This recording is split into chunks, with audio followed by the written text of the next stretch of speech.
Kumusta ba yung childhood niyo? Like, do you stay at home lang or do you go out with your friends? Nung bata tayo, ng Chinese Garter, lahat ng laro panlabas. Pero ngayon, iba na.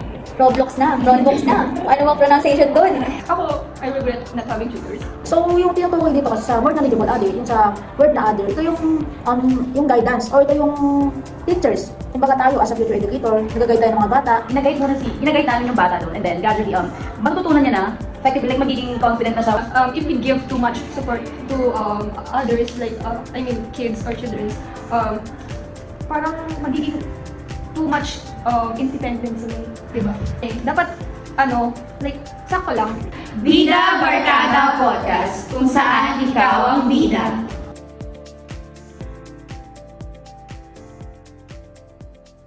Hello everybody and welcome to Bida Barkada Podcast, kung saan ikaw ang bida. So the podcast where we talk about is about social and cultural on how we temporarily support the child's learning and until the support is gradually removed. So I'm Cedro, Jan SDG. I'm Esther Carmina. I'm Magay Lovely. And I'm Ventura Jara. So today we're diving into the powerful ideas of psychology's Lev Vygotsky on how they mean and how they apply in real time.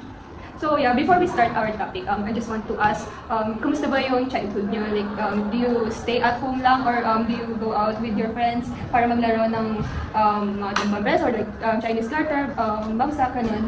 Oh, nung bata ko, nalaro batang kalye na nalaro ako. Like, lahat siguro ng laro ko na dumang preso, Chinese Garter, piko, or sa mga pampaa, ang tawag doon yung ginaganon, yung gumagano ka sa tao. Sumbakan. And then, siguro marami pa. Yung mga sobrang extrovert ko nung bata ko lahat ng mga tao hindi ko nagahayak before. Pero ngayon, iba na. Yeah. Kayo gusto niyo kung ano? Nung bata ko, syempre, lahat naman tayo, nakasanayan na natin ng bata tayo, ng Chinese Garter, lahat ng laro panlabas. Pero ngayon, iba na. Roblox na. Ano ang pronunciation doon? So yeah, anyways, thank you for sharing. Gusto ko lang din i-ask, nung bata ba kayo, do you guys have tutor or like nag-comply ba kayo ng tutor or something? Hindi. Parents lang. Wala kami pera before. Ako, I regret not having tutors. So yeah, kaya ako ito din ako kasi naalala ko yung topic nung kay Lev Vygotsky. Yes, so, bakit nga ba natin pinag-uusapan? Yung about sa tutor. So, ano nga ba talagang pag-uusapan natin ngayon? Try naman natin naliman kung ano ang pag-uusapan natin. So, do you know Lev Vygotsky? Yeah. And Lev Vygotsky was a pioneering figure in psychologist. And why is he important? He is important because his social-cultural theory revolutionized understanding in cognitive development. And there are 4 key concepts by Lev Vygotsky. So, first is ZPD or zone proximal development. So zone of proximal development. What is zone proximal development? This is the gap between what a child can do alone and what they can do with help of others. For example, teacher. Tinutulungan ng teacher yung bata, may bata na kaya niyang gawin na mag-isa, and yung isa namang bata, kailangan niya ng guidance ng isang More knowledgeable. ng isang may alam. At next naman, pumunta na tayo sa MKO, more knowledgeable other. Yan yung sisa. More knowledgeable other. So, papasok ko dito yung sinabi niyang teacher yung mag-guide sa mga bata. So, yung tinutukoy dito kasi sa more knowledgeable other, yung sa word na other, ito yung guidance or ito yung teachers. Kumbaga tayo as a future educator, nag-guide tayo ng mga bata. So, yun lang. And scaffolding. Scaffolding. Ang tats ko is scaffolding is ito yung mga ito yung mga support na binibigay dun sa mga kids na or children's na ZPD. I mean within their ZPD or zone of proximal development. Para maging more capable sila sa mga things or sa mga bagay-bagay. And tsaka pala yung si Vygotsky, ini-emphasize niya the role of language as a critical tool for thinking and learning. Yun. And paano nga ba ito, like, paano ba natin ito i-apply in real life? Do you guys have thoughts? Nakaraan, gumawa tayo ng roleplay. So, nag-example tayo ng isang tao at isang tao din naman. Yung isang bata na kaya niyang gawin na mag-isa, and tinatawag nilang independent yun. Yung isa naman, isang bata na kailangan ng guidance. Yun yung example na ginawa natin nung mga nakaraan. So yung sa sinabi mo kasi, pumapasok siya kay Piaget's theory and kay Vygotsky's theory. So yung kay Piaget's theory kasi, ano yun, yung batang sinasabi mo is independent na siya. Like, he didn't need ng guidance ng kung sinong nakakatanda sa kanya. Yeah. Like yung sa roll books natin, di ba ngayon? Tayo hindi mo ng bata. Yeah, they are more knowledgeable than us kapag dun sa mga things na yan. Yes, like yung Grow a Garden, alam nila ngayon kasi usok-uso siya ngayon. So yung kay Vygotsky theory naman, at yung batang need by guide, like yung sa bicycle, mag-rate ng bicycle. Yung batang need ng guide kasi hindi kaya matutupagad ng bata kasi tutumba pa rin siya. So ayun, siguro need ng bata ng guidance pag nagbabike siya. So ayun, mas matututo siya pag kasi siya, turuan mo ng once and then kaya niya na yun. Matututo siya doon. So yes, before we dive into another questions, we want to take a break first. So yeah, see you. Give me some beat. Roadbox. Siya pala may ari na. Roadbox. Siya pala may gawa na. Roadbox. Grabe no. Malapino. Panis. Hello everyone! Welcome back to Bida Barkada Podcast, kung saan ikaw ang bida. After natin pag-usapan ng Vygotsky theory, here are some questions. So first question, Jaira. What is Vygotsky's sociocultural theory and how does it explain a child's cognitive development through social interaction? So what is Vygotsky's social cultural theory and how does it contains a child cognitive development through social interaction? So Vygotsky's theory states that cognitive development occurs through social interactions with more knowledgeable others. So dito papasok yung MKO sa key concepts ni Lev Vygotsky. So yung tool dito is, yung tool kasi dito, tayo More knowledgeable. tayo nagiging tool dun sa bata na yun. So, yes. For the second question, lovely. Ikaw naman. How does the zone of proximal development or ZPD relate to children's learning? So ayun nga, zone proximal development. Like I said kanina na nagbigay na ako ng example, yung isang bata, kung ano yung kaya niyang gawin ng isa, independent, Yes. and kung ano din yung kaya niyang gawin with guidance, with guide of others. So na-apply natin siya ngayon, especially ngayon. May mga tao pa rin naman ganun, pero may mga tao pa rin hindi. Yeah. So, next question, for the third question, Carmina, what is the role of scaffolding when we guide children until we gradually remove it? Ito kasi yung scaffolding, it involves adults guiding and support children's learning to help them learn effectively. For example, yung meron kami activity sa NSTV. Papasok ka na NSTV dapat ka. Yun. Meron kami subject na NSTV. And then may topic kami doon, activity kami doon na red flag and green flag. Ang sinisimbolize nun ay tamang gawain or tama ba siya or mali siya. And then, so yun, pinafall in line namin yung mga kids and then in-explain namin kung bakit may flags and then nagpapakita kami ng mga images na hazardous or like maling gawain, tamang gawain, ganun.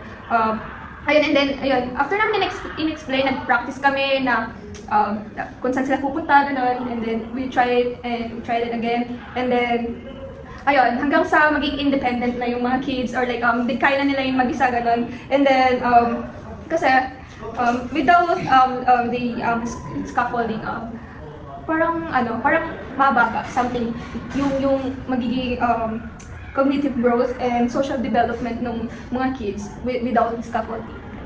And for the next question is, do you think it is effective for children if we guide them only at first until they gradually learn to do things on their own? Yes, it's effective for children na turuan mo sila once and then let them na matuto by their own. Yeah. Kasi like sa riding ng bicycle, tuturuan mo yung bata and then let them na matuto by their own, like gradually remove the yes, the guide kasi hindi man Slowly, slowly lang, hindi yung naman. So tuturuan mo sila once or and then pag kaya na nila matuto by their own, kaya naman na yun like by independently, magiging independently sila like sa pag once na natuto na sila. They can ride it na anytime they want kasi they have knowledge na eh. So, for the fifth questions, can temporarily guiding serve as a cultural tools in Vygotsky's sense? And if so, how do they mediate children's learning and development? So for me, yes, temporarily guiding can serve as cultural tools in Vygotsky's sense. Kasi through scaffolding, acts as a cultural tool in Vygotsky's frame by embedding culturally derived knowledge, language, and cognitive strategies in the learning process. So dito natin dito natin papasok ulit yung tool. So, yung tool natin is tayo More knowledgeable. Yes, sa NPO. So, sa atin nila nakukuha o na-adapt yung mga knowledge. So, for the 6th question, so, what do you think the possible issues are if you apply it to the children's day scaffolding of Vygotsky? I think, for me, kapag too much na yung support sa mga kids or sa mga children, kasi pag too much na, hindi ka, sila more independent like hindi ka na nila kakailanganin kapag in the future or like paglaki nila or like in the meantime, like mabaliwalain na lang nila yung mga parents or like someone na more knowledgeable than them or magiging, sila naman yung magiging MKO. Yes. And then, what do you think the possible solution to this kind of issue? As I said naman diba kanina, like, for me, turuan yung bata once, Yeah. pero hindi na, hindi sila sabing super too much na. Oo, like, slowly na lang, like, Pero hindi guide, na. ganon. Ay, yung, para sa akin, solution. So yeah, before we go to our next topic, let's take a break again. So, give me some breath. Dala naman ito! Laro na to! Ano na ang kilay? Nakakatakot? Among yun? Ayaw ko niyan! So, hello everyone, welcome back to Bida Barkada Podcast, kung saan ikaw ang bida. So, our next topic is application implications. Nicole Lovely. Magay. So first, analyze the implication of the theory on behavior learning or development. For example, if you're discussing Piaget theory of cognitive development, you'd explain his stage. It'll help us to understand how children's thinking evolves with age.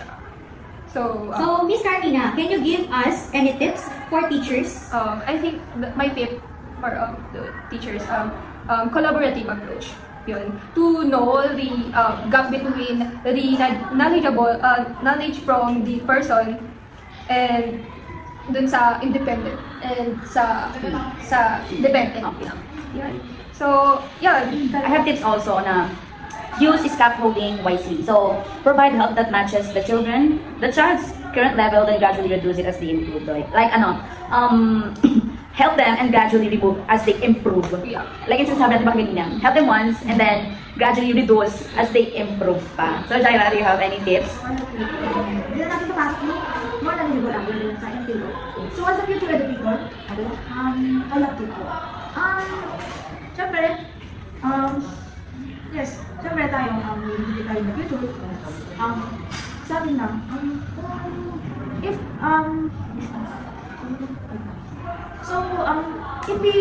gusto natin makagay tayo ng more knowledge about sa skills natin, paano magturo, knowledge about future, syempre, lumapit kayo sa merong knowledge about sa pagtuturo. So, dito yung papasok na yung more knowledgeable.